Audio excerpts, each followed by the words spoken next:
to another episode of Spiritual Teachers Podcast. With me today is a dear friend and sister. Uh, Her name is Monica King. Monica is a medicine woman, a certified holistic body worker, a mother of two children, and an advocate for children. Monica, welcome on. Hey, what's up? So good to see you. It's great to see you too. I'm super excited for this podcast, and Monica was part of my ayahuasca journey, and that'll be one of the things I think we'll talk about today. And some of the other topics we may talk about is Monica's awakening journey, star children, and navigating the world around them, shadow work, holistic body work, sound healing, divorce and the journey of forgiveness, and listening to the sacred yes and intuition. So, Mm. Monica, we would love to hear about how it all started for you, how the awakening journey all evolved for you. Ooh, amazing. Well, I guess we'll just go in swinging. So, yeah, I'll start back. I mean, because I like to always give a little bit of context to what led up to, the awakening and the journey and finding my path and all of it. I mean, all of it is connected, but it really starts back, from childhood for everyone, really. But yeah, I want to speak first to both of my parents and say that I love them very much, that they are incredible human beings, and I would not be where I am without them. And that, you know, I understand now as an adult, which I didn't understand as a child, right? When you're a child, you're just kind of in it, Hmm. but Yeah, when you're an adult, you can kind of have that bird's eye view and understand that they were really just doing the best that they could given where they were coming from, right? I mean, it goes generation after generation after generation. And I really feel like right now, a lot of our generation are being called to break those curses, those traumas, the generational things. And big that's time. what I'm doing here. Yeah. So it goes way back. And so without like sounding like I'm throwing my parents under the bus, but it was a less than nurturing environment to grow up in. Hmm.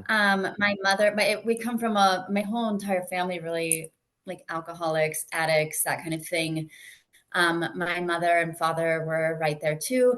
Um, so it was a lot as a child to grow up in that environment, and then to have all the real life things on top of that. My nervous system was super shot. I had lifelong insomnia. I mean, I just remember laying there as a child and just like watching the moon like completely go, and just Oh, struggling in school after with that, and not really knowing what else to do, and then following lead as I got into my adult life and started drinking, started doing drugs, and like, ooh, that was nice, like nice to not feel, yeah, right. Like numbing is where the path that I was on, and I it was actually the day that I found out that I was pregnant with my mm, first son. My entire life shifted. I felt every like cell in my body was just like, whoa, wait a minute. I had to really, it felt like there was an actual shift in the universe when I read that test. And I was just like looking at this, like, wow, like I had this overwhelming feeling of like love and like immense joy for this being in my body. And then all of a sudden I'm like, oh my God, I have to like stop all the things I'm doing right away, right? mhm, And be good for this human. And that was sort of my journey as a mother in itself, was how can I be the best mother to this being? mhm. Because honestly, growing up, I didn't think I could be a mother. I told myself all the time, like, no, that's not for me because I come from this chaos and this trauma. There's no way I would be a good mom, right? But it actually kind of was the opposite, really. But it also, in becoming a mother, I also had to obviously become sober. So I started feeling all my feelings and I saw all these things coming up. Like it was simultaneously the most beautiful thing I experienced having children, the babies, and then also like really like, oh my God, like bringing the dark out because I'm like snuggling and nursing my children and like holding them and loving them, and then I would put them to bed and just be so overwhelmed with joy and love. And then I would go in my room and I found myself like crying, Yeah. because I was like kind of feeling for baby Monica, Mhm. who, anyway, it just all this stuff started coming up. I tried conventional therapy. The doctors were trying to put me on prescription medications, which I definitely would not touch because I went down that whole path actually with my mother. She was clinically depressed. And I watched these medications kind of, oof, anyway, that's another topic. But Yeah. so I had a strong note of that. But again, I'm sitting there like feeling all these emotions and all these feelings. It's really overwhelming. And trying to be a mother and losing sleep and having all the things and just like, whoa. And I tried the conventional therapy, like I said, and it just did not work for me. And I remember seeing this documentary. I had never heard of this before, but I saw this documentary, and there was a very, very brief moment where this man talked about ayahuasca and what it did for him. And it Hmm. was like the shortest part of the whole documentary. It was like he was going around the world doing all these different things, but that for some reason was so resonant and it just stuck. And I remember turning to my, at the time, husband, and I looked at him and I was like, that's what it's going to be. And he was like, yeah. But then I'm sitting there thinking, I don't have time to go to the jungle. I have two babies. I was like, oh, maybe when I'm like 40 or something, and just I'll just hang on tight till then. But within a month, and this is where I just fully understood the magic of this plant medicine, it's ayahuasca. Hmm. Um, there's a spirit to it, there's magic to it. And I literally looked at that. And when I decided that that's what I wanted to do, I remember I had full body goosebumps. I felt it in my soul. And within a month, it presented itself to me. I had never even heard of it, didn't know it existed, and an opportunity to sit actually presented itself to me. And I just remember thinking, if this isn't God, like, I don't know what is. For sure. Like I asked to sit, and then here it is. I was like, oh my gosh. So, first ceremony, wow, just so unbelievably beautiful, so incredibly hard. It was deep work. And I remember feeling like my lifelong insomnia leave my body on the second night. It felt like 1,000 burning needles coming out of my skin. And I just intuitively knew that that's what it was leaving my body. Oh And man, I'm getting chills as you're talking about I that. have slept every night since that ceremony. And I just remember like being on my hands and knees, just like crying in gratitude because I was just so grateful. And Hmm.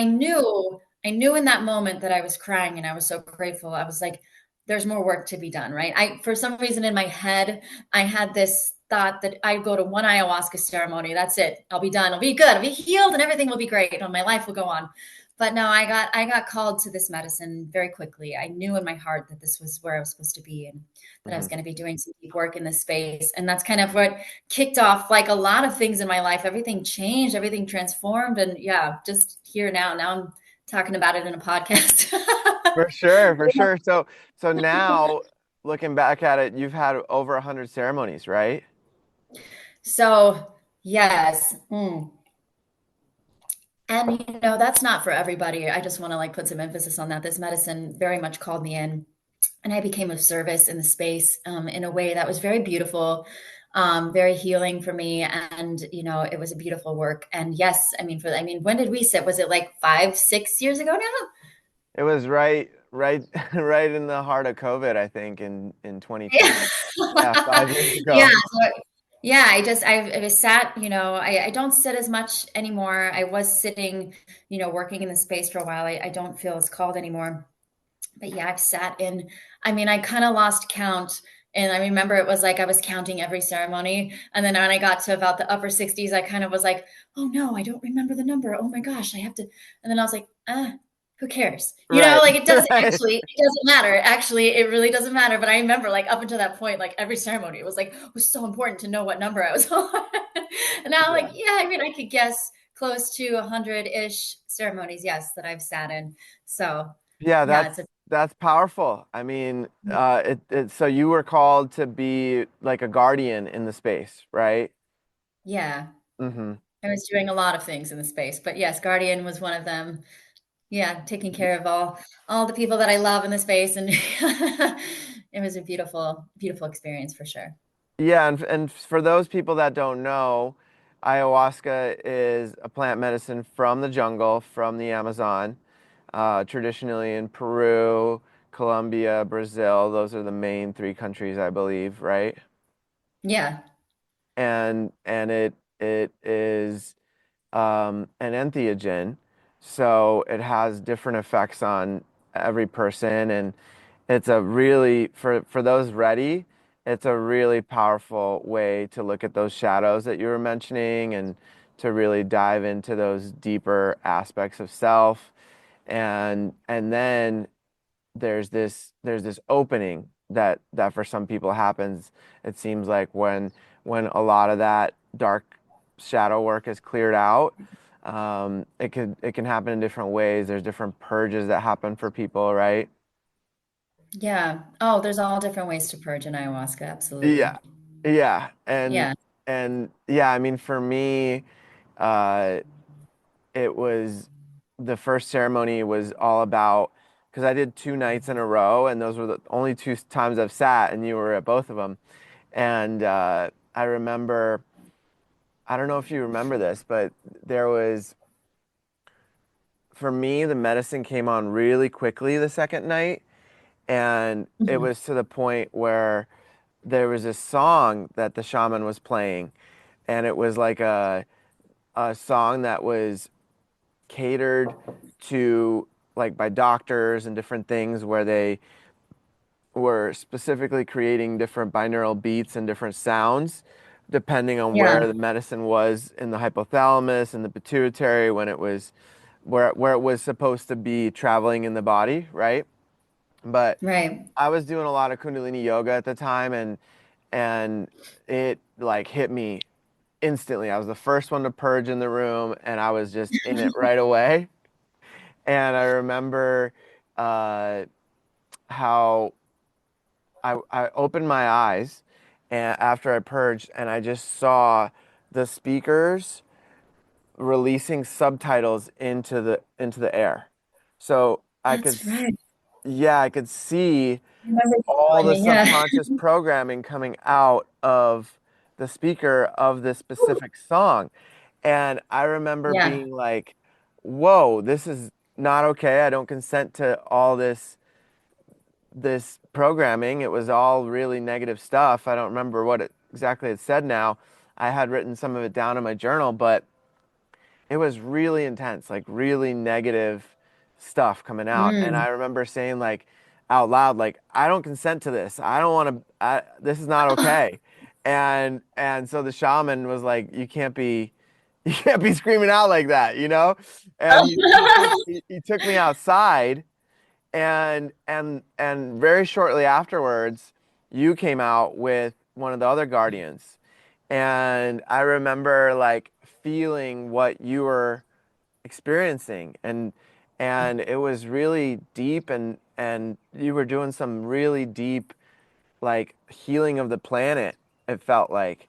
And I remember I had this like flower of life glass jug with water from Mount Shasta that I had brought, and I was like, give her some of that. Like, that'll really help her.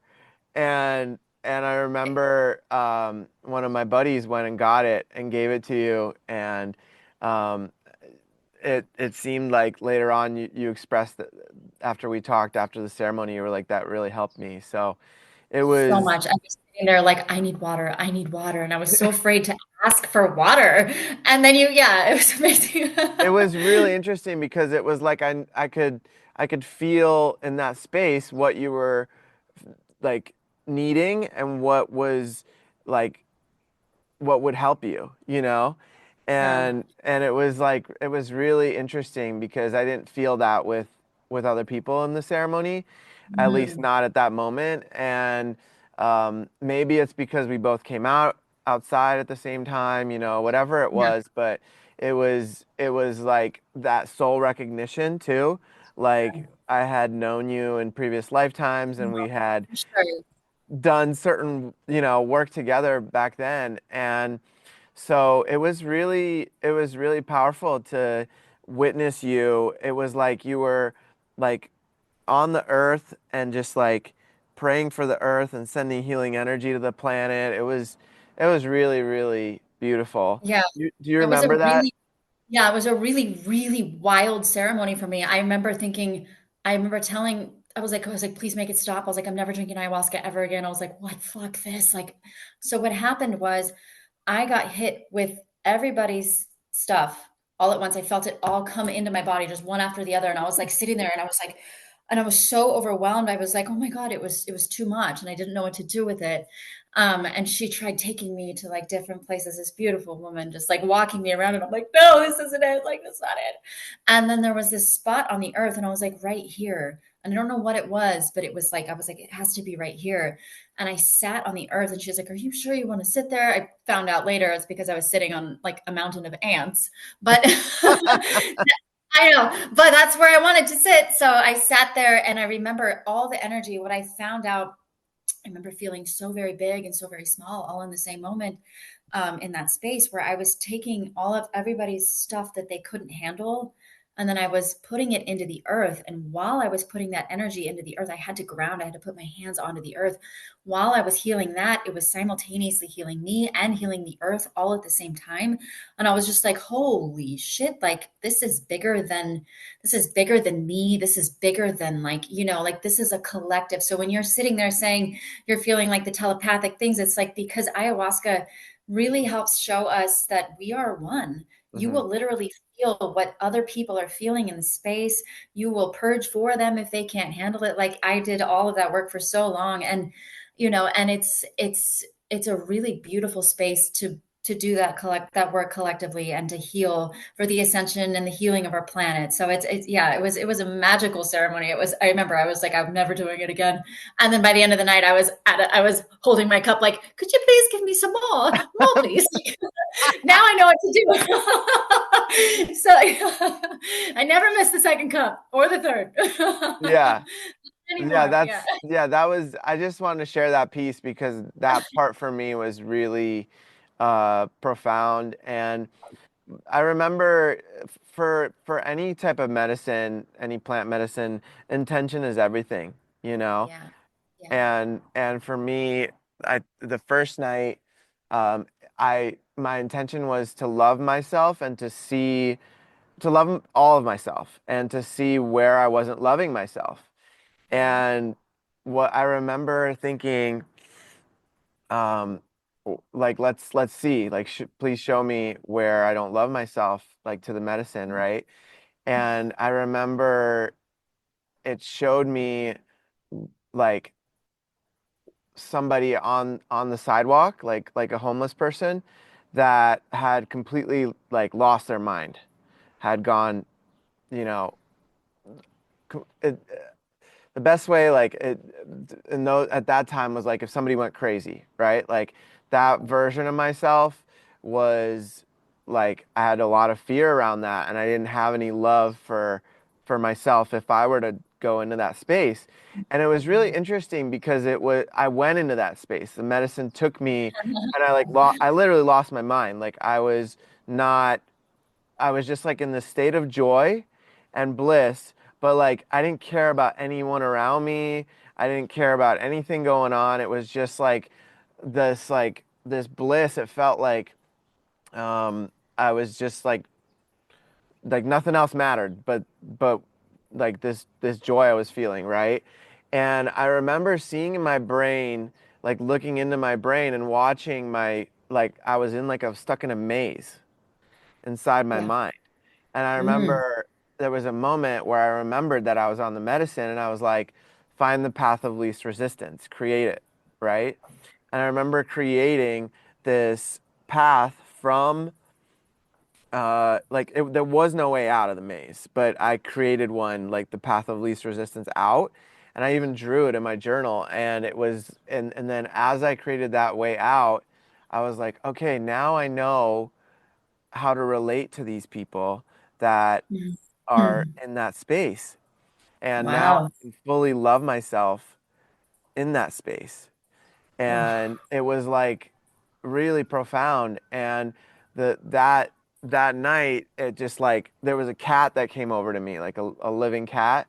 And I remember like feeling so much love for this cat, and it like brought me mm. back to myself, into this Yeah. reality. And then I remember um, then then everything started opening up. Like I could see all the people purging, everybody's journey they were on. Like everybody had different things they were working through, and I could like very clearly see what they were releasing and purging.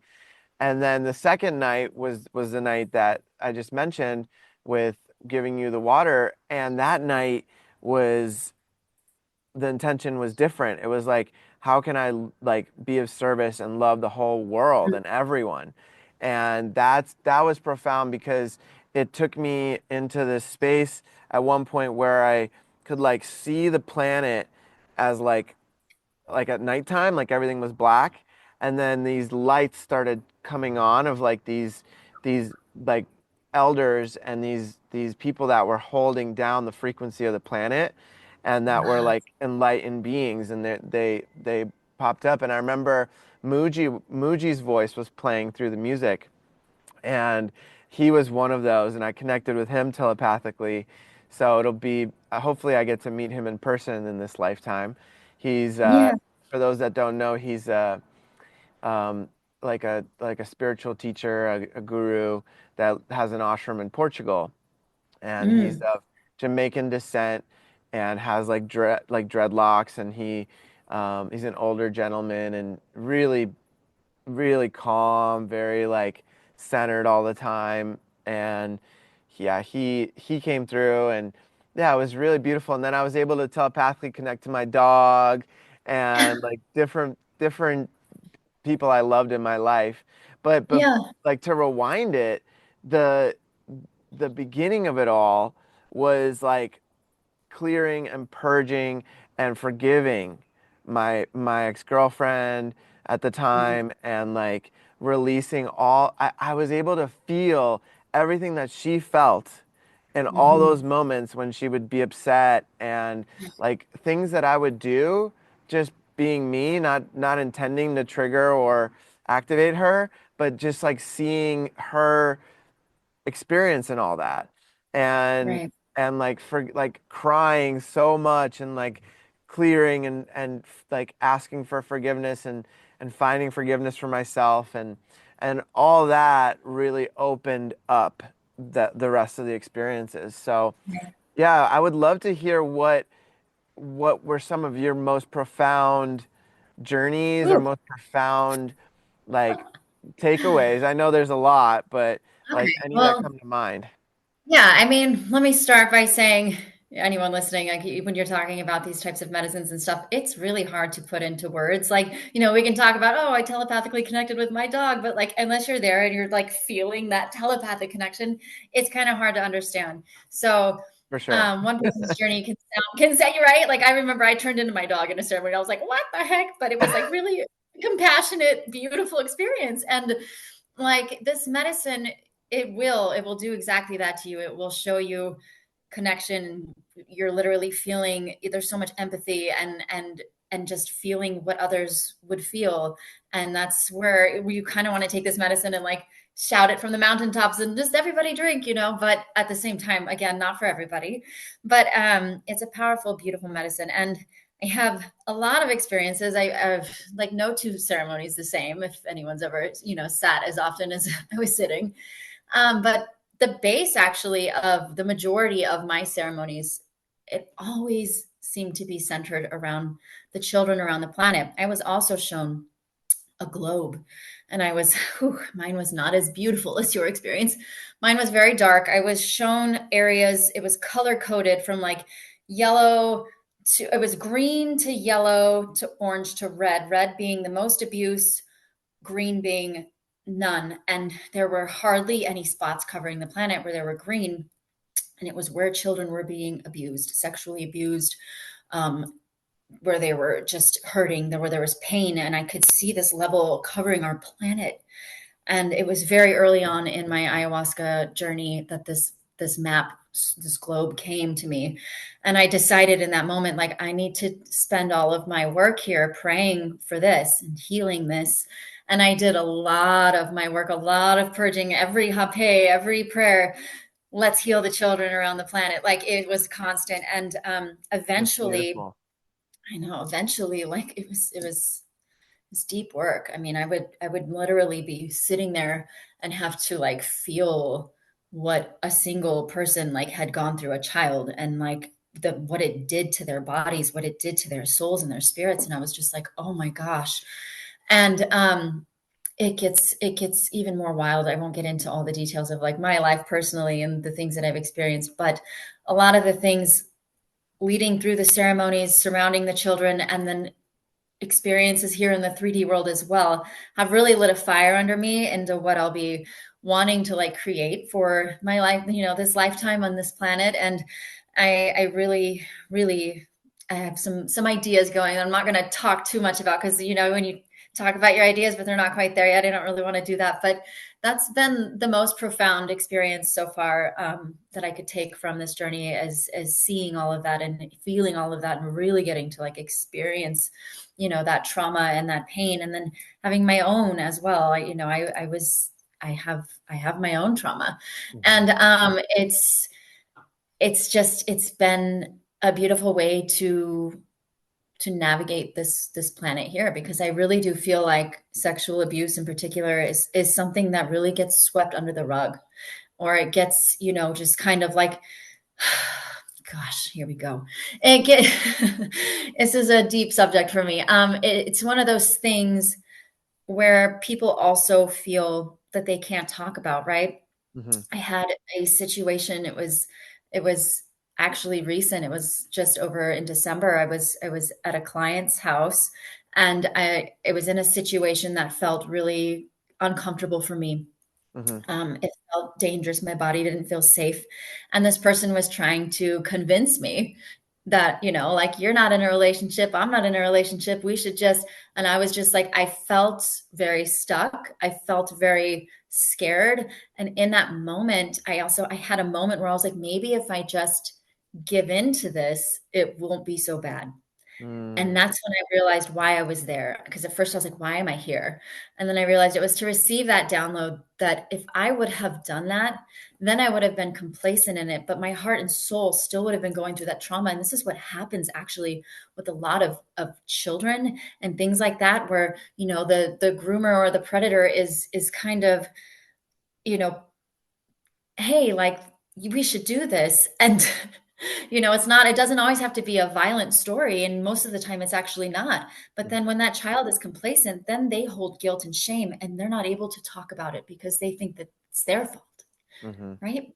They Yeah. carry that in their life, and then they grow up, and then they become the addicts or the people who continue to do this type of thing. And really, ooh, I get goosebumps. But Ooh. this is taking it to a dark place. But also, something that's so important that needs to be talked about is, I sat in this space and was, feeling all these things, and I'm like, oh my God, how do we stop the predators? How do we stop them? How do we stop the adults from doing this to our children? And I was like, you know what? We don't. We can't. The truth is that we can't do that. But what we can do is create a space for children to heal and to speak, Hmm. right? And that's where I want to be working, is to create a safe space for children to come and kind of normalize it, because really this is the real epidemic of our planet. This is happening all the time. I mean, I've literally sat in a ceremony where every single person in the room was healing sexual trauma. And I was just like, I remember in that moment, I was like, this is big. Like, this is a big deal, Yeah. And if you didn't go through it, somebody who went through it. Like, it's a real thing. And I feel like when we're able to bring these dark things to the light and to the table, when we're finally brave enough to speak about them, then it allows somebody else to feel brave enough to speak about it. And when we can do that and create this momentum, it helps heal, and it helps us to move, forward without guilt and shame. It helps us to understand things more. We know when we can talk about things with somebody who's knowledgeable. And that's my goal, here, in this lifetime, is to help in that way, in any way that I can.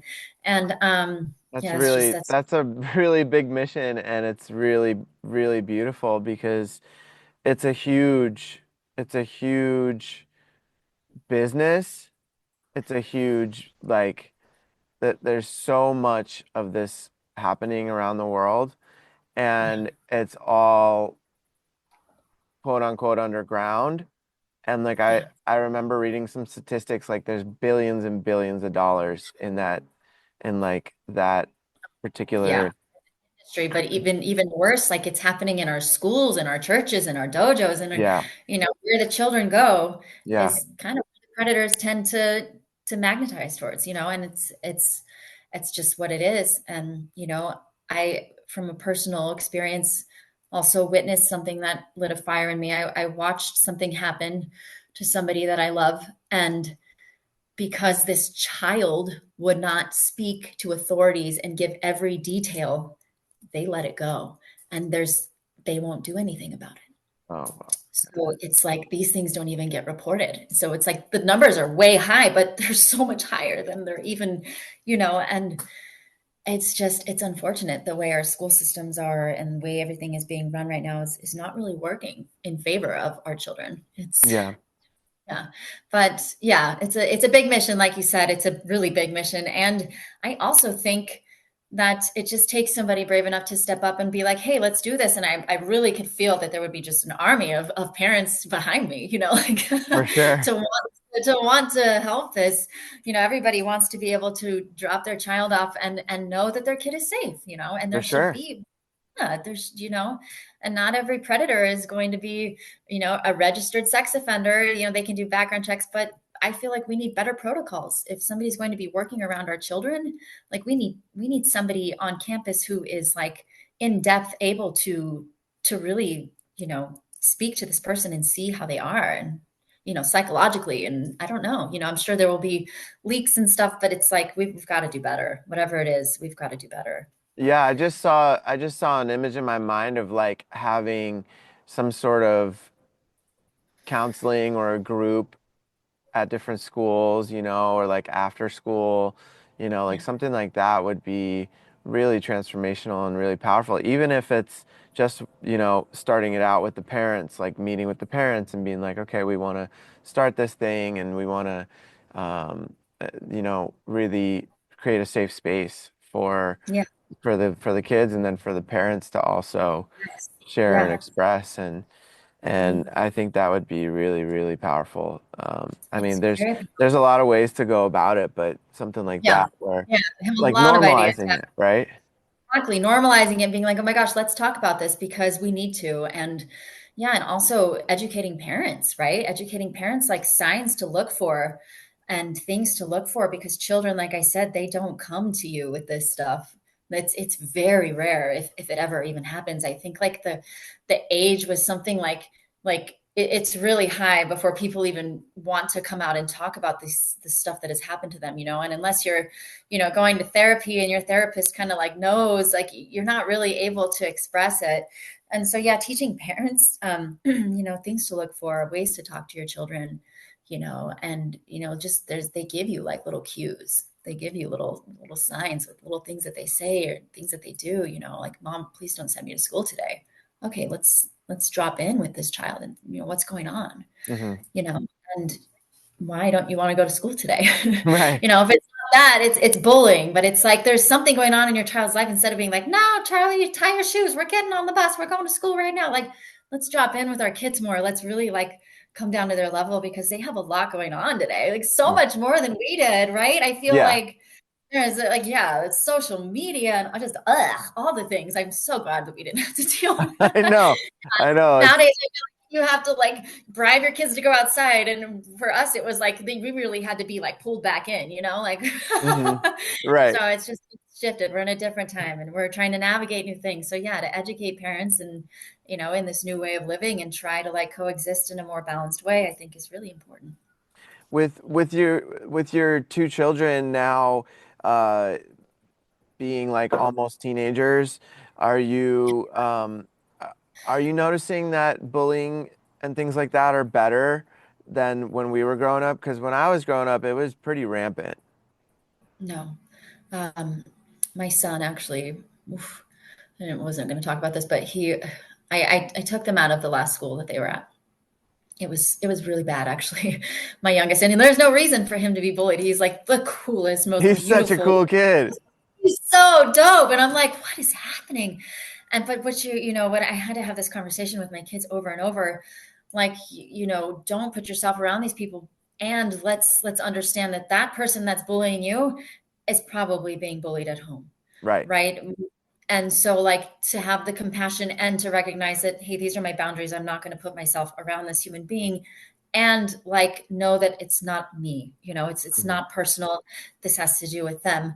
And I think if we can teach that to kids too, like it's really vital, because Liam, my youngest son, like he really struggled with his self-esteem for a minute, and like his comment, I was like, this has nothing to do with you, like you are amazing, and oh, it was a really rough patch actually. But the bullying, I mean, even my oldest son experienced. I mean, this is like elementary school. I Hmm. don't remember like experiencing like crazy stuff in elementary school, but they were going through some gnarly things. I mean, like, and I've heard. I only have teachers. We're not there yet. We're not quite to like the middle high school level. And my one son is in middle school, but it's like a combined school, so it's like I don't know. Anyway, I feel like there are still, I hear about fights, I hear about kinds of things, and there's yeah, there's teasing and stuff, but I don't think it's ever been any better or worse. I don't really know what to say other than I do know that right now a lot of our children are very dysregulated. Big time. They're not just coming from the COVID trauma and the dysfunction, and then we have diet that we're looking at, all these toxic foods that we're putting into our bodies. Screen time is elevated by it's just so much now, and all of them combined into a small child's body, like it's really like they don't really have like a chance, like we're really like kind of robbing them of a lot of the beauty of childhood, which is just like freedom and da da da. They're in their bodies and they're just like, with Yeah. all these different energies and all these things that are, yeah, like holy moly, overstimulated, and that's one of the things I do want to teach in my program as well, is to teach children how to self-heal, right? Hmm. Like how to regulate their nervous systems, because their nervous systems are just whoosh right now. And to be able to teach them, like, maybe like a small breath work, a child appropriate breath work, or a grounding, or even like meditation. I know we're not allowed to Meditation, I was use that gonna like in say. Yeah. mindfulness, but like, like teaching them to like really go inward and just breathe, and to like, you know, I don't know. I feel like that's where it's at, is helping the kids. And yeah, it's where my heart lies anyway. And yeah, I don't know. I go off on all these tangents. I have ADD. I'm like, bah, bah, bah, squirrel. No, But no, it's perfect. It's perfect. I I love think it. Yeah. I think yoga and meditation, if those were incorporated into schools, the kids could really learn how to regulate Right. themselves and how to Yeah. deal with more difficult situations. Like I, in other countries, I know yoga is like offered like a gym class, like Yeah. it's just like part of like the warm up in in gym class, and it can there can be this transition into that very seamlessly, as long Yeah. as people saw how beneficial that would be for the kids and for everyone involved. Like if the staff was doing yoga and meditation too, like Oh that would my help a God. Could you lot. imagine? Yeah. Yeah. And to talk to that, because I've been to the schools, I've been to the districts, and like tried to, how can we implement this? I'm a sound healer. Can I bring sound healing into schools? Can we bring this? And it's always, there's these hard lines like that you can't cross. So Yeah. to speak to what you're saying, I just thought, well, why not open my own freaking school? Like why don't we start a new school? And that's created to uplift our children and bring out their differences, right? To Hmm. kind of highlight, where I feel like children in public schools today are, sadly, they're just like put in these boxes or in these like prison cell type classrooms with these fluorescent lights, and being told to sit still and shut up and obey, and like not allowed to think for themselves. And that's just the reality of it. They're just sitting. And like, children are meant to explore. That's how they learn. They're meant to play, and like, yes, learning the basic things, of course, are very helpful. Math and reading, we need to know those things. And also like exploring our gifts, right? As in, could you imagine like if we knew our gifts as a child and then like put our energy into like uplifting that, instead of saying, oh no, Jimmy, like you can't do that in this classroom, and like you're not doing well in math, like you suck, that's, here's your grade, here's your star that you're not Hmm. getting on your board, or whatever it is, to make the child feel small.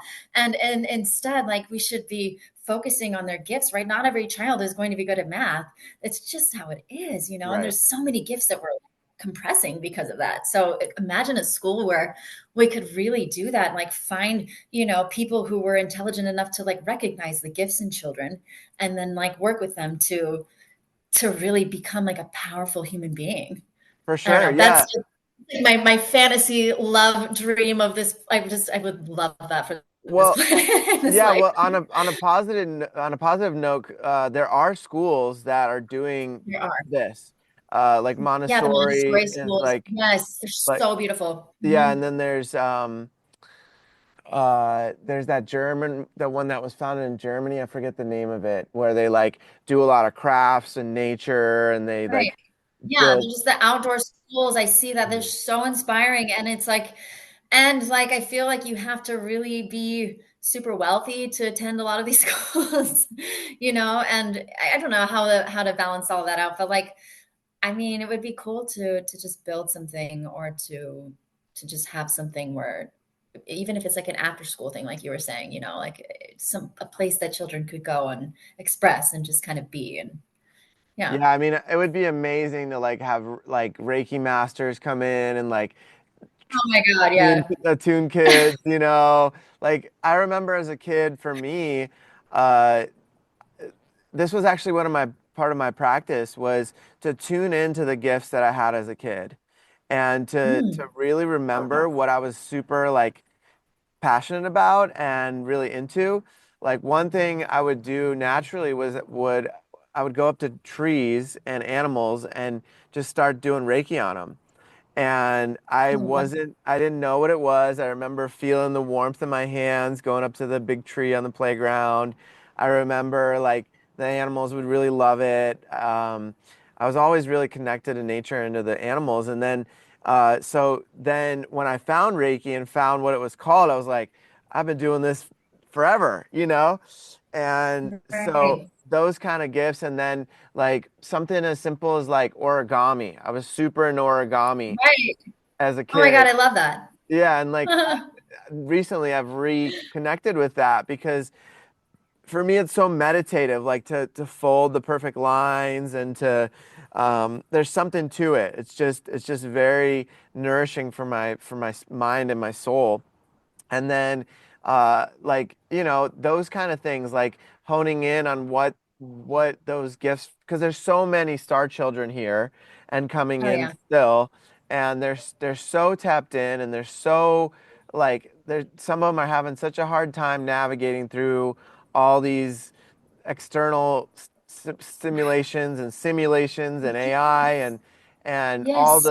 all the like OnlyFans stuff out there that's like Yeah. totally unregulated on Instagram Oh my and God. and all that stuff, They you have know? OnlyFans on Instagram? Well, they like have the videos of them like Oh promoting no. to link to it. Yeah. Of course. Yeah. I Yeah. live So in I live in yeah, yeah, I it's a big thing. So, like people. and it's really I think the conversation is really good to have and to continue because with the conversations, we can start to make changes. Yeah. And recently, the last year and a half, no, a little bit less than a year, I've been working with kids in physical therapy. So I've been working with a lot of autistic kids, a lot of Down Oh, wow. syndrome, a No lot way. of these kids that are nonverbal. And, for them, it's even harder because they can't express the way that you know Mhm. other people can. And so what's fascinating though is that technology with the iPads has given them this avenue to communicate. So Yeah. some of the Yeah. kids, like when we were growing up, none of that was around. I know. So if Have they you were seen the non telepathy tapes? what's I've so many people have told me about this, so I need Oh, you got yeah. Yeah, it. yeah. So we can talk about that. I'd love to hear your perspective on that. But yeah, so they have these iPads, and these kids that you would look at them, and back when we were growing up, they would just be put in a special needs class and just Hmm. catered to. But here with the iPads, they have different buttons they can say like I want this or I want to do this, And these kids that like you would look at them and be like, oh, he might not be able to communicate at all, but then they Right. fully And communicate, they do. and Yeah. some of them even type out full sentences when Oh they yeah. haven't learned how to read or write yet. And it's Hmm. fascinating. So that piece of technology is really profound and is bridging these ways. And they are using techniques now to soothe their nervous system, like dry brushing and these different Oh. yogic techniques. They're using different Ooh. kids have different sensory needs. So some of them are oral, so they need to like chew on something to soothe their system. Other kids, they need to like stimulate their vagus nerve, so they'll take like a pool noodle and like hit their face and their chin, and that'll soothe their vagus nerve.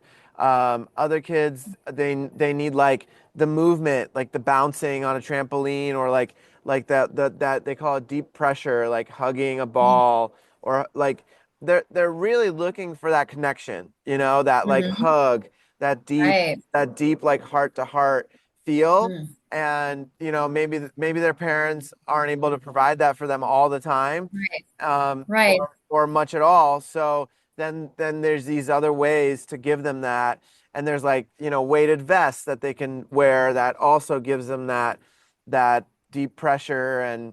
And so yeah, that's I mean, those aspects is really cool to observe and to see that to me that's big progress from even a generation ago when we were kids. And Massive. and yeah, so that's really cool. And I know that they're incorporating some of that stuff in the schools, and they're doing occupational and physical therapy with the kids in the schools, where the therapists are actually coming to the schools and working with them. I know Mhm. some therapists that do that. So there is progress being made. Yeah. It's just in different avenues, but I do think that with so many people awakening and with so many people striving for that mindfulness, for that nervous system regulation, it's more and more is going to keep coming online.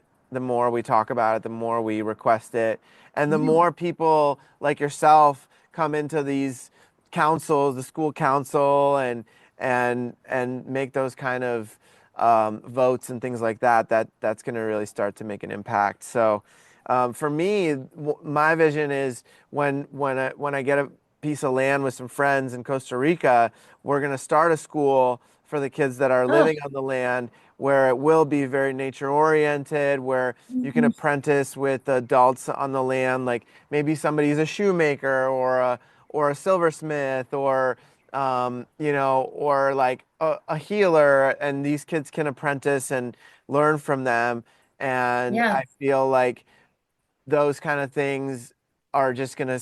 I know a lot of people that have the same vision or similar visions, and so it is happening. And I know that there are some conscious communities around the world already doing it. So it's really Right. cool that we're talking about it and spreading Yeah. and planting that seed. Yeah, it's really fascinating to me too that you're bringing up the children on the spectrum. This is actually a really big piece of something that I'm not quite talking about yet, but something that I'm going to be working on, and I can't wait to drop in with you about that. Maybe another episode, but just because it's still in creation and all of that stuff. But For sure. yeah, to create a space to teach parents, right? It's not just parents of sexual abuse victims, it's parents with children with autism, it's parents with foster kids, it's parents who are in these like what the fuck do I do? Like, and to help educate them because they are dealing with a child on a different frequency in a different way. And, we're trying to navigate it as best we can. But I think our generation, yeah, we want to do better, right? Than our parents kind of did, and that's kind of how it goes. That's how evolution works. We want to grow, we want to be better, and it's nothing like, oh, like, well, back in my day we didn't have the, it's like, that's great that that worked for you, but like also we want to keep evolving and keep healing and do better. So yeah, to teach in that way and to just thank you for what you're doing and holding space for children in that way. That's so beautiful. And oh my gosh, I can't wait to drop in with you more about that. But yeah, there's so many like you said, there's so many people awakening with all these, we all have these visions. We all have this passion to make the world a better place, right? Like, For we're sure. seeing it. We're like, this isn't actually sustainable anymore. So It's not working anymore, we got guys. to Come do something on. about We're not it this training the way. kids to go work in a coal mine and sit, work in a No, factory. we're not So soldiers. No thanks. Yeah. yeah, we're doing a whole different perspective. But that aspect of the school system, the history of it, like it's still run like it was way back in the day, where the kids were being trained to be these very subservient, very obeying citizens Yes. that Yes. are going to be great factory workers Yeah. for To prepare them to Ford sit and in for all these and things, make you know? it. Yeah. So yeah, it's a big thing, especially now that there's so much internet money out there and there's so much ways to make an income and so many different avenues. And the cool thing is like I'm seeing all these young kids, like high schoolers, middle schoolers, like making crazy money on crypto and all that kind of stuff Oh where, my gosh. I they're just know. going with it. They're just like, all right, I want to do this and let's do it. So Yeah. the cool thing about the generation of your kids and their kids coming is like they already know what they're here to do. Like our generation is more of like the clearers of the space, and those kids are already like doing the things, and then we're just kind of like clearing the stage for them Yeah. to eventually come on there and Yeah. shine their light. So I love, I love seeing, some of my friends here, like, I love the way that they're raising their kids and giving them, like, I have one of my buddies, he brings his son to the men's circle, and his son's like 4 years old, and like, Wow. it's so cool to Great. like and he's like a little Tarzan, like he just wants to run Yeah. around and They wrestle. are. They're cavemen. They come out as cavemen. You got to kind of teach them to be a little civil. That's how it is. Right, right. And so it's so good for him to like see that these men that are like aware and wanting to better themselves, how Mm. he's seeing how they're navigating and how it's okay to like sit and talk in a calm way and to converse and listen, like all those aspects are so important, especially for the young men, the young Oh, boys, oh yeah. because they have Oh so yeah. much energy and they don't know what to do with it, and in the schools it Energy. seems like they don't have No, they're told that they're exercise. bad. Yeah, and then the thing is too, a kid, it was like blows my mind. Is like if a kid can't sit still in class, then they get in trouble and can't go to recess. I'm like, why don't you send little Jimmy out to run some laps and Right, then come back? Like I don't know. I feel like there's a better way than to like make them sit even more. right, right. Yeah, Right. It's like you're only punishing yourself, but I don't know. yeah, Anyway, that's just yeah. my own 2 cents from having boys myself. It's like I always noticed when we actually got them outside, which had to be every single day. Otherwise, it was more for me, right? Mhm. Like get them outside, let them run, let them get dirty and play. And Yeah, then they come in and they're like, you know, yeah, yeah, otherwise climb everything in your house and they're gonna, you know what I mean? Like that's just how it is. yeah, yeah, for Mm. sure. And yeah, so I would love to hear your perspective on the telepathy tapes and Oh, what like like for yeah, let's start just like with the bare bones for the listeners not familiar with it, and then grow from there. so I'm actually not super familiar with that. I only listened to one episode with with a couple of my girlfriends, but Okay. it was just like, holy smokes. Like, I mean, my jaw was on the floor. These children are operating at a different frequency.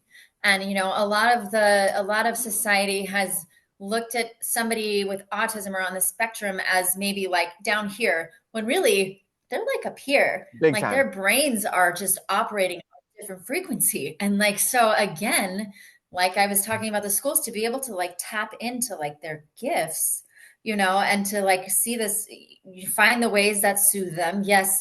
And also teach them how to regulate. This is for all children, right? Teaching children how to regulate their nervous systems.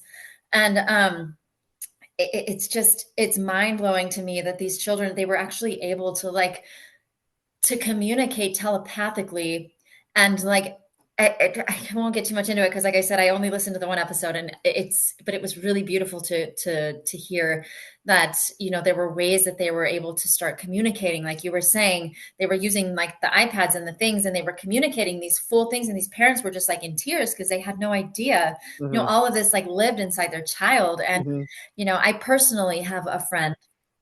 I have a friend who had a son who was diagnosed autistic, and she went down the dark rabbit hole of, like vaccination and all the things like that. And she detoxed her kid who was nonverbal. He was drooling. He was like, like hurting himself. Like he was free. And it was for like years. And she did a heavy metal detox, a chelation therapy, and, healed him with holistic foods and things like Wow. that. And I've had conversations with this boy. You would never know he was even on the spectrum. Wow. And I'm not saying that that's like going to be the case for everybody, but to understand too that like we have all these like toxins in our bodies, and like, that some children are so sensitive. My children are sensitive. Hmm. And like, you know, to be able to like remove some of that is also very helpful, Yeah. in a really big way. And, being mindful of what they consume, what they eat, what they watch, all the things that affect their frequency, because especially when you're operating at that high frequency like that, it's actually even more vital and more important that you are so careful about what goes into or onto your body. And yeah, but I watched this.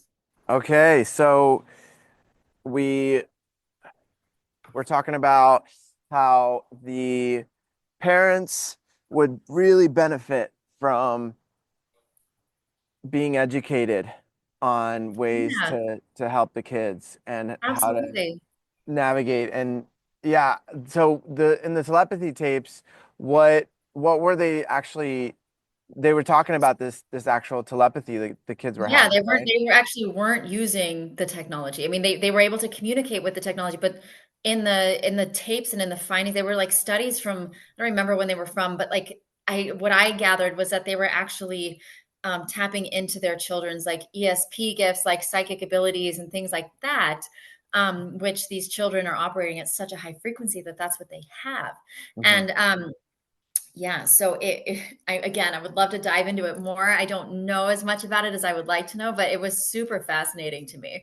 Yeah. Yeah, and from another episode and from another couple of people I've talked to about the telepathy tapes, it seems as though the kids all go to this space, like another dimension almost, or another part of reality where they all meet up there and they're able to like Yeah. talk to one another. Yeah, exactly. They're able to like communicate. I'm just like, what? Yeah, I have to listen to it, but Yeah, I do it's so too. Yeah. yeah, it's so good. And yeah, I know it sounds like totally insane to anybody who probably hasn't done, but when you understand frequency and you understand, that there are other realms that we're working in and working with, like it's more of like, of course, Right, right. Yeah. Yeah. Yeah, it's profound. It's really profound, and I think that in particular is just giving these kids like a totally new Hmm. perspective that Yeah. adults and other kids can like connect to, and then it's Yeah. giving, because these kids are so advanced and evolved, their Mhm. DNA strands are much more advanced and online. Yeah. And Yeah. because of that, yeah, I it's know. it's Yeah. profound. I So remember seeing that. Go yeah, ahead. and you were talking about your friend who uh healed her kid with the Mhm. heavy metal detox and things like that, and there's so many studies where these parents are on these vlogs and blogs and out there saying like my kids were starting to talk, my kids were developing Yeah. normally, and then I gave them some sort of shot or vaccine, About the six and month mark. Yeah. and then Hmm. and then after that they just became autistic, and or they Hmm. or they stopped communicating or those kind of things. So that gives a lot of hope that if that's what brought it on, then clearing out those things from their body can have the opposite effect. Right. Yeah. And it's like, It's like, ugh, it's such a crazy topic to talk about these types of things because people are very like hard one way or the other, right? But I'm Yeah. kind of like in this middle where I vaccinated my first son and he got really sick. And I spent years like detoxing his body. He still has some issues and unless you're like really paying attention, and that's what I mean by like dropping in with your kids and really listening because he was getting all these rashes on his body and I was like, where is this coming from? And they tell you allergies, you're feeding your kids something shitty and they put it on you. And you're Right. like, oh my gosh, what am I doing wrong? And nope. So anyway, when we were able to like detox all the things, he stopped having the rashes, he stopped having the issues. He still has some like things, but it's not nearly as intense as it was. And when you're seeing other parents who are doing these detoxes as well, because what's happening is these things are the heavy metals, they just continue to accumulate. They're not Yeah. actually able to be expelled from your body unless you take them out yourself. Hmm. And so they can cause some serious damage if you're not, if you're going to be vaccinating, that's fine, but you need to also be detoxing the heavy metals from your Hmm. child as well.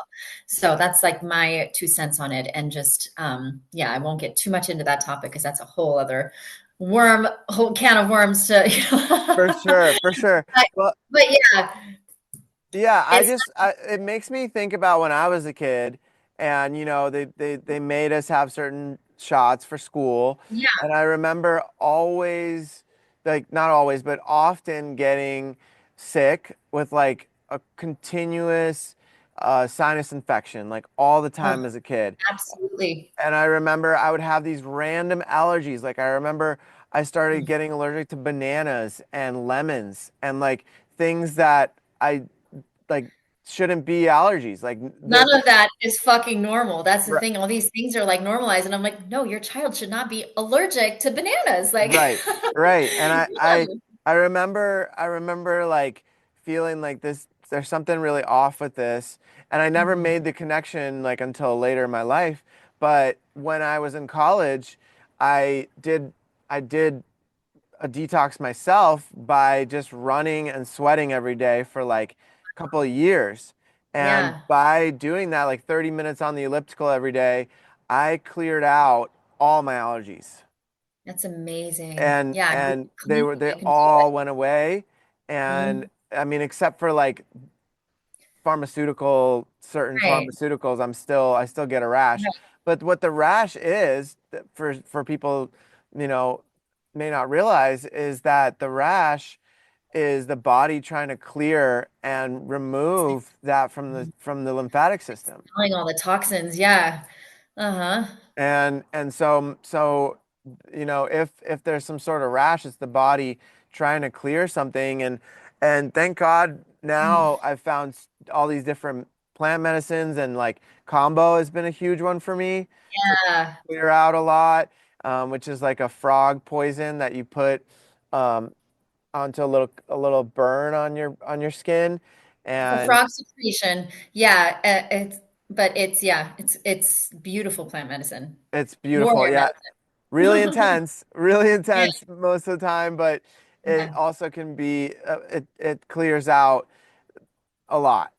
Yeah. And I really that medicine really has helped me throughout for those kind of clearings. And Yeah. nowadays there are different parasite cleanses and different heavy metal detoxes with natural ingredients, like Yeah. all fully organic from the earth kind of Yeah. ingredients, not I'm just doing like one right quote now. unquote natural, right?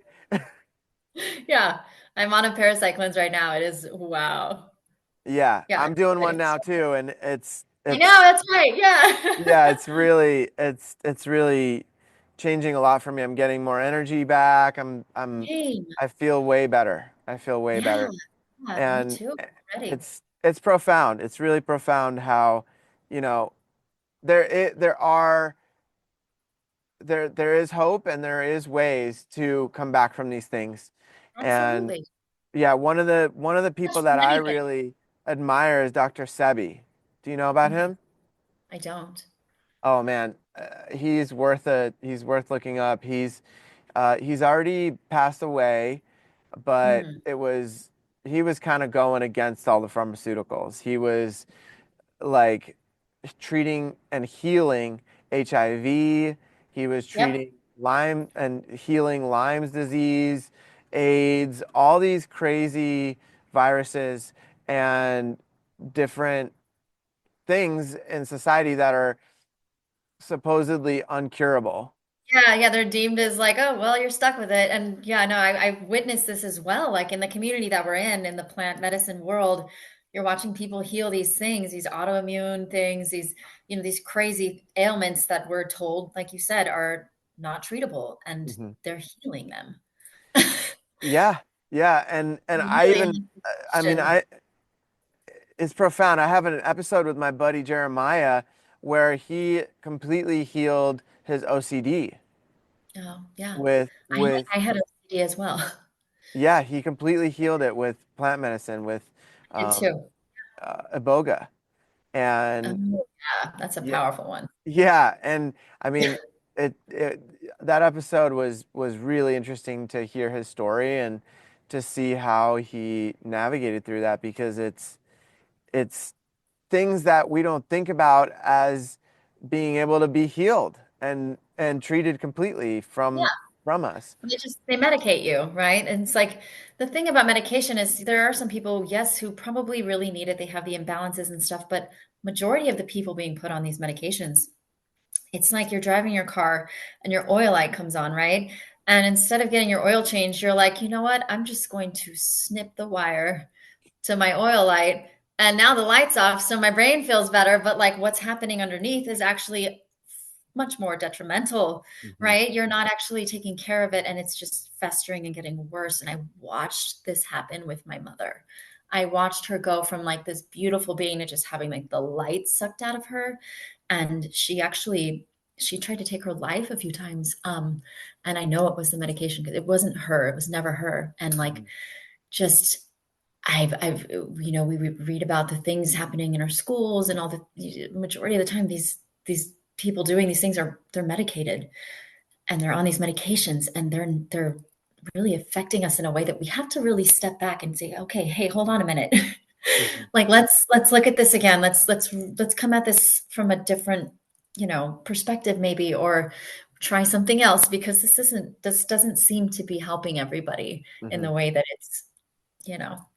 And yeah, not to get too much into that because I know there's so much controversy around that, but that's my personal experience with it and watching my own mom, try to take her life more than once. And it was like, yeah, I mean, that's the thing. And that's where, the forgiveness and all this stuff comes in because, we're also told that we choose our lives before we come.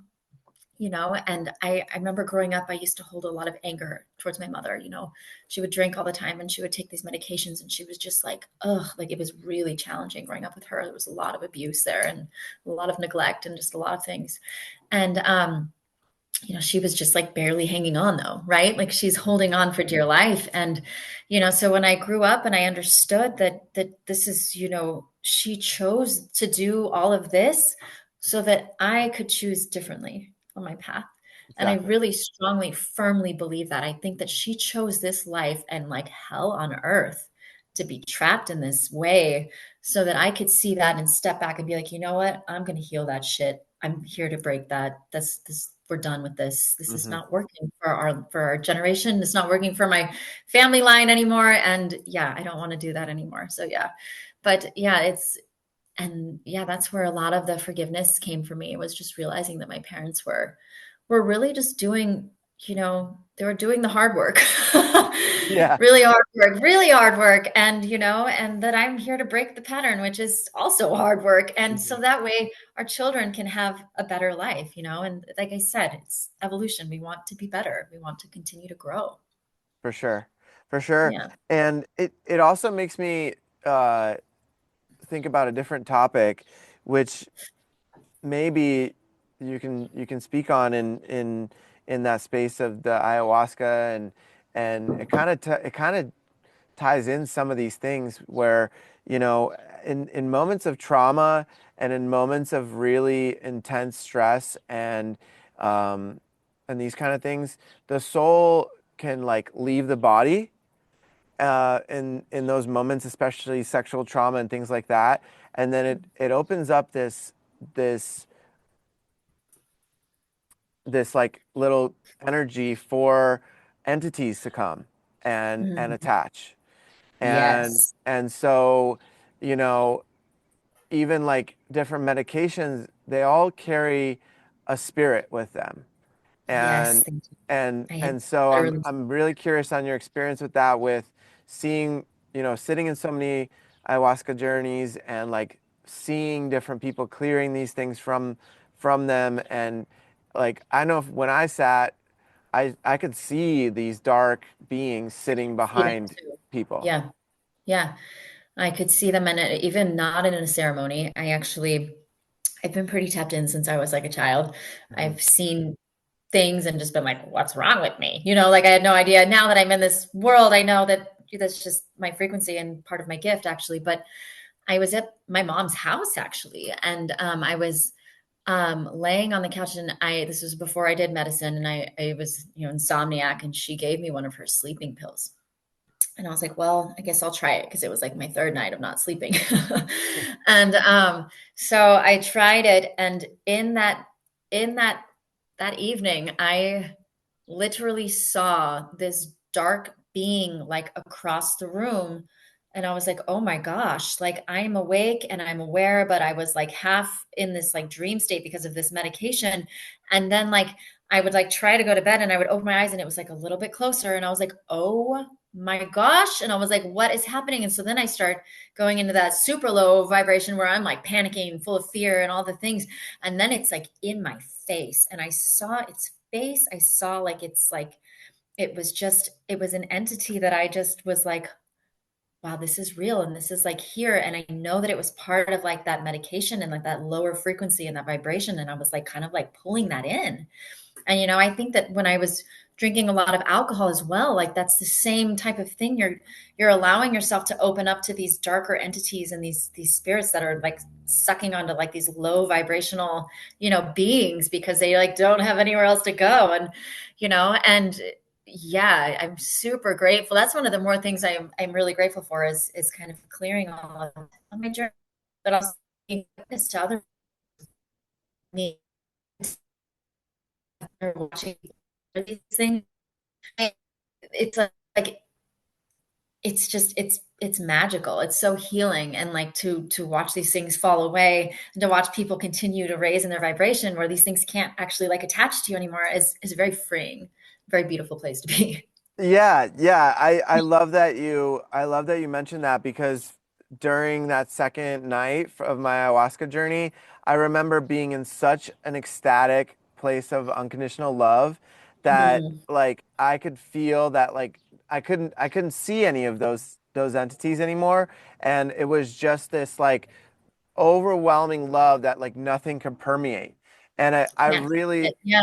I really could sense how love is the highest frequency and Yes. literally nothing can penetrate that when we're up there and in Yeah. that space. It was really profound to go from seeing these entities to like fully being like in like the Shipibo patterns all around, and which is like these designs that the Shipibo pattern people use on their art from Peru. Right. And Yeah. literally the whole room was lit up with different colors in these Shipibo Oh, patterns. it's so beautiful, right? Oh my Yeah. gosh. Yeah, to be in that frequency of love after you've done the work all weekend and then you're just like, "Phew," like, like what a beautiful gift. And yeah, that's just that literally brings me to my hands and knees in like gratitude. Just I love that medicine through my soul. It's a beautiful space. Yeah, and I mean, it's I was kind of the same way as you as a kid. I would sometimes hear like a knocking in my closet, or like, I would Oh, oh yeah. wake up with something going on in the attic. I had like different um, spirits come to visit me, but Yeah. that was when I was like in middle school and I was going through a lot, like Yeah. that time is Right. really tough for Yeah, it most really kids. is. I know. And I actually would see beings. I would see things. I remember three different times when I was younger, I saw ETs standing in my doorway. And Mm, I always knew when they were coming because I would wake up and I would be like paralyzed and I'd be in my bed and I would just be sitting there and like I couldn't move. And then these beings would just like appear in my doorway and they would just stand there and stare at me. And I knew that they weren't going to hurt me, but I felt like they were like observing me. And I'm sitting there like, I have lost my mind. Like, I'm like, what's wrong with me? Right. And then now, of course, I know better, but like, I think they're friends. right. But yeah, but like, when you're a child, you're like, this is a lot.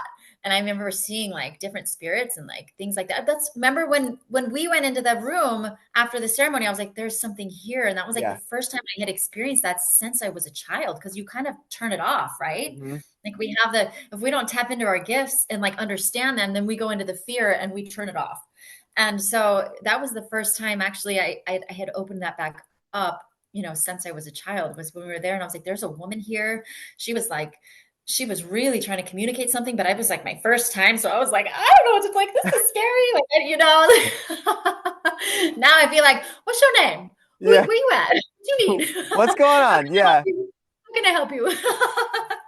But Yeah. yeah, it's wow. Yeah. And I it's had crazy. I had an experience in Ocean Beach when I was living there for 3 months in California, and I had a roommate um, who I didn't know before I moved in. It was just like a room was available in the house, and I was like, okay, let me try it out. And what's interesting is that there's a way that the spirits can communicate through electronics. Yeah, And they do. and so for what was happening then was the electric toothbrush would go off. And so like it was only like I remember my roommate telling me at the time like, yeah, the electric toothbrush went off today during the day and it's just battery operated, right? And I was like, okay. And then I'm like, I think something's trying to communicate with you. And then we tapped into it, and it turned out that because it went off again, me and her were just like watching a show in the living room or hanging out, and the toothbrush went off. And I'm like, okay, it's time to see who it is and let's talk Yeah. to him because it's clearly not trying to communicate to me, but I'm just like a vessel to help you communicate to them, right? And I Right. had I Yeah. had these cards at the time where you could communicate with the other realms. They were like Hmm. angel cards, but Yeah. with different messages, right? And so there was like answers on the cards, like yes, or I'm going through Yeah. this, or I'm sending you love, or whatever. And so I pulled out the cards, and I'm like, I got an intuition. I was like, I think it's like somebody that has passed on, and I believe like who would want to communicate with you? And she's like, I think it's my ex-boyfriend who took his life. Oh. And I was like, wow, okay, let's talk to him. And he, through the cards, communicated to her like, none of this was your fault. Oh. This was my choice. I Yeah. I chose to do this. Like you didn't do anything to Mhm. play a role in me taking my life.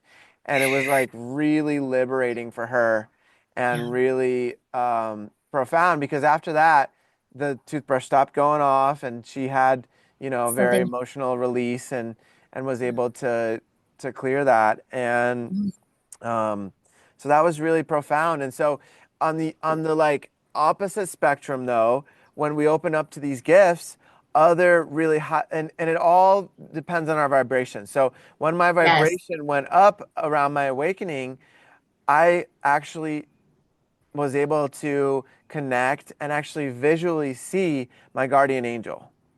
Oh, wow. And I don't know if I've shared this on the podcast yet, but it was really profound. I'm laying in this dark basement at my parents' house. I was just staying there for a couple of months before I was moving, and Yeah. and I'm laying in my bed, and I see this little bright blue light in like in the other end of the room, and I'm a little like, "What's this?" Right? And it's like a Yeah. little blue orb, and I get this telepathic message like, okay, what's look up this name. And at the time I had Facebook. So I went on Facebook and I looked up this name. It was like nobody I knew, just a random name. I looked it up and the Facebook image was this book that was open and all it said on like both pages in big letters was love. Oh, wow. And I was like, okay, so this being is coming with love, and like I'm getting a little bit some sort of emotions coming up around it because it was so beautiful, Yeah. and so the next night I wasn't scared anymore. I knew this being was coming with love, and I actually at the time was really looking to connect with my guides and connect with the angels, and I was calling that in. And so the second night, I see the blue light again just for a brief second, but then from this blue light just opens up this Mm. majestic, like huge wings, all different colors, like rainbow translucent, like flowing through. And then there's like this flower of life pattern, almost like the sacred geometry going through it. There's no like there's no face. It's just these big wings with this translucent um, body, and it was like a true light being. And I was Yeah. like, wow, okay. And she told me her name, and she was like, I'm your main guardian angel, and we Oh my gosh, you got to connected. meet your guardian Yeah, angel. it was really beautiful. And I, at the time, I was going through this exploration with the twin flame journey. And I was Uh, really trying to get some more clarity on that. And it turns out that she actually is one of the main angels that works with the twin flame energy and with the twin flames. And wow. because I looked up her name on Google and it was like her name hails from like some Greek mythology and things like that, and that this angel in particular was working with twin flames and that energy, and Right. it was profound. I was like, wow, okay, and like every day now I connect with her and I send her love, and since then I've learned integrated energy therapy, which is a type of um, energetic healing that works with a team of nine angels. Yeah. And I have an episode one actually is all about this technology of integrated energy therapy working with the angels. Whoa. And I had my teachers that attuned me on that episode, but it taught me how to connect with the angels and really send love to them, and they send love to me, and then through me I can send love to everyone I love and to the planet. And so it was really profound now with those tools to be able to communicate with her and connect with her and have her be one of my guardians and guides. Yeah. So, have you It's had any beautiful. experiences with light beings? Absolutely. I mean, I have like different versions. Like in ceremony, there was always a man and a woman that would be like feathering me that I felt were kind of like ancestors. And I've had like light presence, like in my, in my prayers and my meditations and things like that. Absolutely. Um, but to speak to actually seeing something, I think I saw one of my guides one time. I have visions, and I have like they're not super frequent, but when they do come, they're very powerful. I've had premonitions. I've had visions of things that were happening in real time. And it's sometimes hard for me to decipher, what order the visions are coming in and, what it is. But I had one in particular, and I can always tell the difference between like a regular dream and a vision because it's a very different frequency. And I'm actually like aware that I'm having a vision, that I'm dreaming, and that I'm there. And there was one where there was this man who was taller, he was thinner, he was native, he had long black hair, and he was wearing jeans and like a tank top, and he had this like braided thing like in his hair, super handsome, like younger, and I could tell it had passed on. And this was like when all the things were going on in my house, and like there was just so much, it was just really dense. Hmm. It was a tense period, the things were happening with my sons in the schools, and I was going through a big transition of going through divorce and all the things. And this Like he felt like a guardian angel to me. And he walked up to my door and he looked around. He's like, "Why is everybody so serious around here right now?" And I remember thinking, huh. And then he goes, "I think there's a piece of glass around here somewhere." And then and then it was done. And I remember thinking, like, what? Like, I literally jumped out of bed and I like ran outside where he was standing behind my glass door. And I was like looking for this piece of glass, like for confirmation, right? Like, I'm like, "Where's this piece of glass? Where's this glass?" And I'm literally sitting in a ceremony like the next day and I don't find anything. And I was like, "Oh man." And then the next morning, as I'm packing up all my stuff to go to ceremony, on the inside of my door where he was standing, there's a big piece of glass.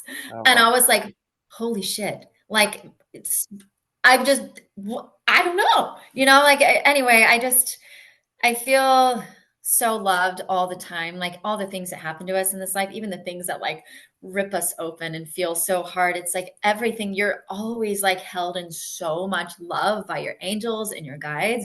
And all of it is for our evolution, for our growth, right? So that we can actually keep becoming like the best human being that we're intended to be here, and to show up and do these things like help the children and help the planet, and all the things that we're here to create, and all the dark things that I've gone through in my life, all the things my children have experienced, like have all been here to like teach me that, what I need to do, how I need to show up, and, how to do it from a more healed place, if you will. Yeah. For sure. For sure. Yeah, Yeah. it's really beautiful. And I'm curious, what do you know what that piece of glass, was there any meaning to it, or was it just to show you to clean it up? I think he was just warning me about it because I was leaving Mhm. for the weekend and then one of my kids could have like stepped on it. Like it was Mhm. a big piece of glass. Mhm. And, I just threw it away. Maybe I should have kept it, but like put it on my altar. But I threw it away and I was like, "Oh my gosh." Like because the day before when I was outside searching where he was standing, I was like, "Oh, kind of like meh. Like, oh, it wasn't a vision, maybe." And then when I found it the next day, I was like, there's the confirmation. And like it was so beautiful. Like just to feel that love and that protection, and to realize that we needed to like lighten things up in the house a little bit, because everything was so serious. And I was like, we need to have more play, more fun, and more love and joy. Like we can still do that even in the dark, hard times. We can still choose joy and love and that frequency. And so it was a beautiful message. And yeah. I love that.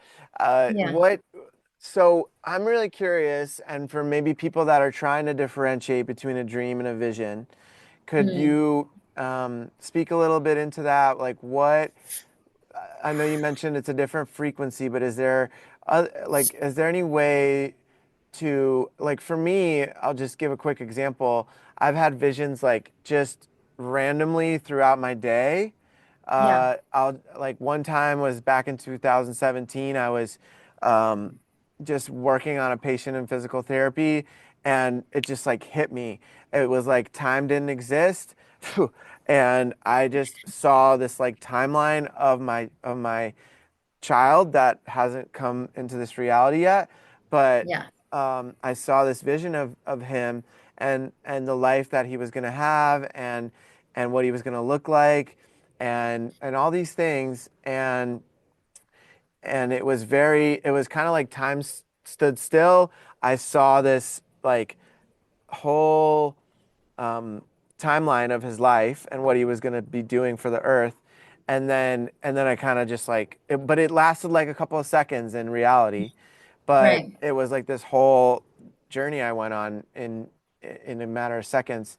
And so, yeah, how do you ever receive visions like that, like when you're wide So awake? not when I'm wide awake. Mine there's three different types that I receive. So I think I'm being communicated by three different types of beings. Hmm. And when I'm being communicated by the ETs, it's a really like I get like this high pitch ringing in my ear. I'm literally like outer like I remember like it was right when I laid down, it was like poof, and then I was like thrown into it. I felt like I didn't even fall asleep yet. Like I was just and then I was in the vision and they were like, they sat me up and I could see my body behind me and I was like, okay. And they're like, do we have permission to show you? And I said, yes. So there always is like the granting of permission. And then I'm kind of like being shown like a projector screen. These are the premonitions. Um, where different pictures will come up in different things, different scenarios, little quick clips of like video type. It looks like I'm watching a movie, Hmm. on this projector screen, while this like intense high pitch ringing is happening in my ears, and my entire body feels like it's like vibrating, and I'm just sitting there and like receiving. And these are the premonitions that I've seen them, that we're living in them now, like in real time. So I don't doubt them for 1 minute. And I've also had visions where it very much feels like grandmother medicine. And these visions I can tell are a different frequency because it's similar to the visions that I have in the space, and I can feel her presence, if you will. Mm. And grandmother medicine always communicates to me with her hands. I talk a lot with my hands in case anybody hasn't noticed, but like she's always, it's never verbal. It's always like, and I can always understand what she's saying, where it's like, no, yes, like, blah, blah, blah, whatever it is. Hmm. And that's how she communicates with me in my visions. So I know that it's her. And then I have other visions, which are entirely different, like the one that I explained with my guardian angel, where they're just really vibrant and fully in color. And I can feel, again, I always know that I'm in the vision. That's the difference between like a regular dream for me, and like, where I know that I'm there to like receive a message, and I understand that I'm in the vision, and then the vision happens. And it's also, it feels like a different frequency, with all the colors and all the things that are coming in as well. They're very vivid, very strong, and they feel very real, where my regular dreams are just like all weird and all over the place. What was that? But yeah, I guess that's like, again, I feel like these types of things too are so sacred and so personal that they could be different for everybody. So I know that speaking to these types of experiences might not it's not, you're not really able to get everything across in the way that you can like hold it in your own being. But yeah, that's like the best that I could do with that, I guess. Yeah, no, that I think that brings up, some clarity around it for sure because it sounds like they're more vivid. They're very clear. There's no like um subconscious aspects or these like chaotic random events happening. It's like very clear of like, okay, this is happening and it like may feel really real probably in the experience, right? Yeah, Hmm. it feels very real. And yeah, it's been a journey with the visions and things like that, because I've also had to really sit and ask myself, okay, is this a vision, or is this like some trauma like clearing itself out too? Mm. Things like that. And but also it comes to it, every time almost every single time that I've doubted myself and done that because somebody else told me, no, that didn't happen, or no, that's not what I did, because I was being warned about something. um I would go into this space of, oh, maybe this is my trauma, Hmm. and then it would be true. Hmm. So it comes down to really just going inward all the time and just trusting our intuition, and trusting that the messages that we receive are there to help us, whether it is 100% factual. I doubt. I tend to notice that my guides and angels like to exaggerate the situation too, like let's make it extreme so you really pay attention, Hmm. but also it's there and it's real and it's teaching us. And yeah, I am very grateful for all of it and the gift that is. Yeah. Yeah. Yeah. It's really it's interesting for me to kind of look back on my life and to see it hasn't happened very often, but when it does happen, there's just like this knowing and like this depth to it for me. Like, okay, this is something really important. Like I remember I mentioned about how eventually having the land in Costa Rica and starting a conscious community down there. And that wasn't something that I just wanted to do. It was a vision that came to me. And it was really clear. Like I could see the ocean, I could see what the houses looked like, I could see the people that were there and the certain people in my life that I knew at the time that were going to be there. And and then what was interesting was like I also had like a little bit of like, okay, was this just kind of like something I imagined? And then I remember going to see one of my friends who's very psychic, and I did a session on her like a healing session, and she, without me sharing anything with her, she told me exactly the same vision. Yeah. Yes. I have this same experience with a psychic that I got a reading from. Do you know Cody and Tanya? Yeah, Love them so much. They got me a reading for my birthday, and it was with this blind man from England, and he wow, was incredible, right? And I didn't tell him a thing. And right. he knew about all of it. He knew about my vision, about he was like, you have to do this. He was like, you have to do this. And it was actually recently I received a vision at one of my dear friend's wedding. We had this like camp out. It was so beautiful on his land, and this land was very special. I could feel it. And when I woke up, it was like probably like 4:35 a.m. And I was awake, and I started receiving all these downloads about the next steps of what I'm going to be doing. And it was just like, I mean, it's so beautiful and so magical. So yeah, I mean, I'm here for it. I'm here for the ride. I'm so excited for this, all the all the light workers that are doing this work and all the things that we're going to be creating. And yeah, just my heart really, really, really lives with, helping our children and making this place better for them, because that's where we're at. Like we said before, it's not sustainable the way that we've been doing it. We've got to change some things. We've got to really look at things differently. Absolutely. So, Yeah. Monica, it's been such an honor to have you on. We Yes. we covered a lot of really beautiful things, and Yeah. you're always welcome back on the podcast. And I think we could talk about a lot more. Oh, for sure. Yeah, and once these visions and once these dreams come into reality, I would love to hear about all the different things that you're creating for the Absolutely. kids, and Yeah. I'd love to support in any way with that as Yeah. well. I have a feeling